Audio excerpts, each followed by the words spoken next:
Thank you so much, VP. How are you today? Yes. Una ang pasalamat ko sa inyong lahat dahil nandito kayo para kay President Duterte. And patuloy pa rin yung pagdarasal nyo para sa kanyang kalayaan at patuloy pa rin yung pagpapakita ninyo ng suporta sa kanyang kalagayan ngayon. At I'm okay, wala mang problema. VP, what is your opinion doon sa pagkawala ni General Torre pagkasibak po sa posisyon niya? Oo. Do you have an opinion about that? Wala akong comment sa ni General Torre. Ano bang tawag doon? Pagtanggal? Removal. Uy, nagkita naman tayo dito. Nagkita naman tayo dito. Okay, question? Hey, ma'am. Di ba dapat pupunta ka din ng Kuwait? Sabi ni Councilor Mocha. Japan po, yung Japan. Next month yun. Opo. Oo, sa September. Kita. Pero sabi niya, Kuwait eh. Sabi niya, punta ka daw Kuwait. Tapos, ngayon ko lang maalala. Pero tuloy po yung Japan yun. Yes, tuloy yung Japan. Na-stop na yun ng Filipino community.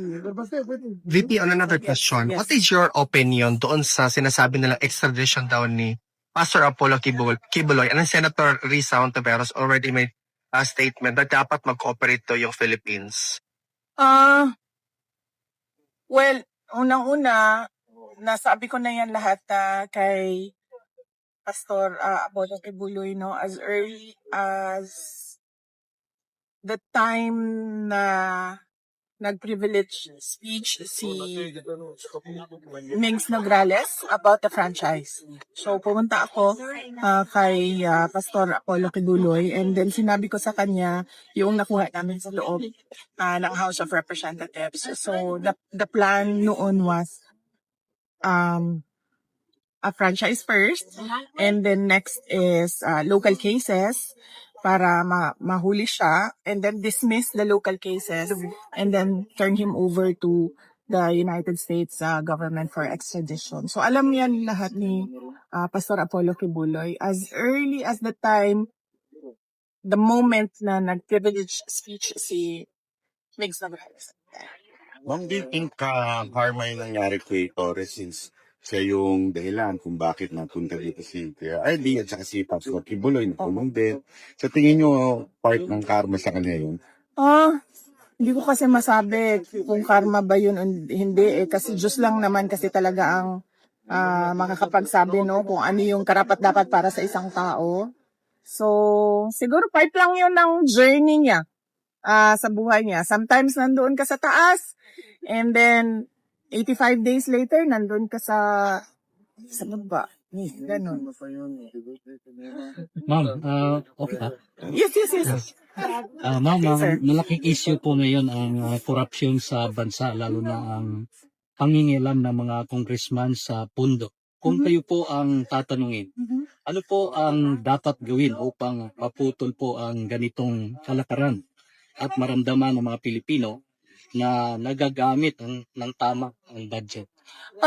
Unang-una dyan, dapat kontrolado ng president yung budget. Dapat kung ano yung lumalabas sa budgeting system from the Regional Development Councils, paakyat sa National Development Council, paakyat sa cabinet level, at kung ano yung napag-usapan based on development plans, yun ang nasusunod.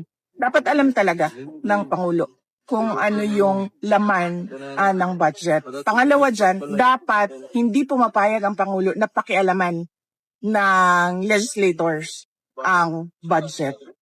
Yun lang yung dalawang bagay dyan. Dapat alam niya kung ano nangyayari. Pangalawa, dapat hindi siya pumapayag na pinapakailaman ng legislators ang budget ng gobyerno. So, libreng advice na yon sa kanya, diba? So, ayoko na magbigay ng libreng advice, ha? Sige, next. Last na lang, ma'am. Ma'am, sa pag-iikot po ninyo sa iba't ibang bansa, may nakikita po ba kayo na best practices na pwedeng gawin sa bansa kaugnay ang walang katapusan na problema sa baha? O kayo po mismo ay may naiisip na solusyon with consultation sa experts? Naku, libreng advice na naman ito. Pwede naman ako ng libreng advice sa administrasyon. Hindi man sila, hindi man ako libre na konsultan ng administrasyon. Siguro dapat gawin nila yung ginagawa ko, di ba? Umiikot ako sa iba't ibang Filipino communities around the world. The overseas Filipinos and the overseas Filipino workers ang pinaka-the best na mga consultants. Kasi sila yung nakatira, nakaikot sa buong mundo, nakatrabaho sa iba't ibang lugar. Alam nila ang best practices. So anong dapat ginagawa natin? Tinatanong natin sila. Ano ba yung nakita ninyo? Ano ba yung pangarap natin para sa ating bayan? Ano ba yung doable doon sa ating bayan na best practices galing sa, sabihin na natin sa Kuwait, sabihin na natin sa Australia, sabihin na natin sa Netherlands. Grabe. Ako mag-charge na ako ng consultation fee sa libreng konsulta ng administrasyon na ito sa akin Ano ba yung sunod sagot doon? Yan, ano ba Sa Davao, for example, ang ginawa namin is nagsimula kami sa paggawa ng plano. So, kumuha kami ng international experts. Nasabi ko na ito noon sa Duterte Street. Kumuha kami ng international experts. Gumawa kami ng IM for Davao, Infrastructure Modernization for Davao. So, nakalatag doon ano yung mga infrastructure projects na kailangan gawin ng Davao City. Isa doon is flood control and drainage system. Kasi nga antiquated na yung drainage system ng Davao City tapos mabilis yung urbanization. So kailangan sumusunod din yung flood control projects. Tsaka updating ng drainage system. Pagkatapos noon, nung lumabas doon sa IM for Davao, Infrastructure Modernization for Davao na mga listahan ng mga, uy, ayaw ko ninyo biyahe.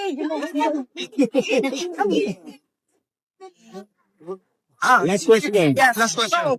So pagdating doon, lumabas doon na kailangan nga ng flood control and drainage projects. So since hindi naman namin alam pa kung ano yun, gumawa na naman kami ng isa pang plano. Out of that big master plan, meron kaming maliit na plano doon, nakalagay na doon, nakalatag na doon. Ano yung mga kailangan gawin ng Davao City na mga projects para makontrol yung baha at maayos yung drainage system. Ang problema lang, sinabi ko na rin ito dati, andyan yung plano namin, pero walang interest yung gobyerno, yung national government, through the DPWH na fundingan, na bigyan ng pondo yung mga projects. At hindi ito biased kasi hindi naman kami ang gumawa nito Kumuha kami ng consultants, international experts, to help us make that plan based on their experiences. Yes. Ma'am, Magkano singil per hour ng consultant ng administration na ito? Magkano mga consultants nila dyan? Million yan, diba? Sabihin niyo sa kanya. Kaya,